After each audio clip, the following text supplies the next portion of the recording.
જય શ્રી કૃષ્ણ મિત્રો। અમુક વાર એવા લોકો આપણને મળી જતા હોય કે એ લોકો આપણને મૂર્ખ સમજતા હોય કે હું આ લોકોની ગમે તે વાતો ગમે તે લોકો જોડે કરીશ તો આ લોકોને કંઈ ખબર નહીં પડવાની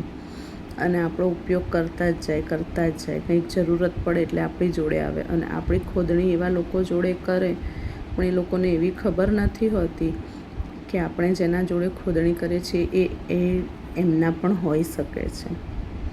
બધી જ ખબર પડતી હોય, આપણે કંઈ મૂર્ખ ના હોઈએ, પરંતુ આપણે રિએક્શન ના આપીએ, રિએક્ટ ના કરીએ એનો મતલબ એવો નથી હોતો કે આપણે મૂર્ખ છીએ, ડફોળ છીએ।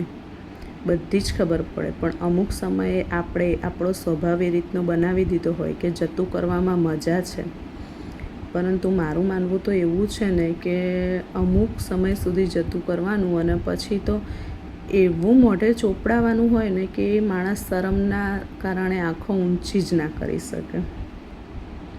ઘણા લોકો એવા હોય, અડધી રાત્રે જરૂર પડે ને તો જે એ માણસ જોડે જ દોડીને આવશે, આપણી પાસે દોડીને આવશે અને પછી જરૂરિયાત પૂરી થઈ જાય ને એટલે આપણી પાસેથી જતા રહે અને આપણી જોડે સંબંધ રાખવાનો ખોટો ઢોંગ કરતા હોય અને બીજા જોડે જઈને આપણી ખોદણીઓ કરતા હોય। ખોદણીઓ એટલે એટલી ખરાબ રીતે આપણા કેરેક્ટર વિશે એ ગમે તે રીતે બીજાને આપણા કેરેક્ટરનું નીચું પાડવું, એવી રીતે કોઈ માણસ ક્યાંક ના પહોંચી વળે ને એટલે કોઈ માણસના સીધા કેરેક્ટર ઉપર જ પહોંચી જાય, પણ એવી નથી ખબર પડતી કે જેને પીળિયો થયો હોય ને એને બધું પીળું જ દેખાય। પોતાનું કેરેક્ટર સારું ના હોય ને એટલે એ બીજાના કેરેક્ટર ઉપર આવી જાય, પરંતુ પોતાના ઘરમાં પોતાના બૈરા છોકરાનું ના જુએ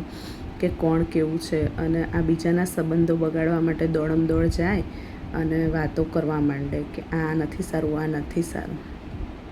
અમુક વાર તો લોકો એટલા ઈર્ષ્યામાં હોય, એટલા ઈર્ષા હોય એમને કે કોઈ બે માણસના સંબંધ હોય ને એ તોડાવવા માટે પેલા માણસ જોડે જઈને કંઈક કહેશે, આ માણસ જોડે જઈને કંઈક કહેશે, પણ એ સમયે એમને એ નથી ખબર પડતી કે આ લોકોને ખબર પડે છે કે હું શું કરું છું। એ સાચી વાત ને।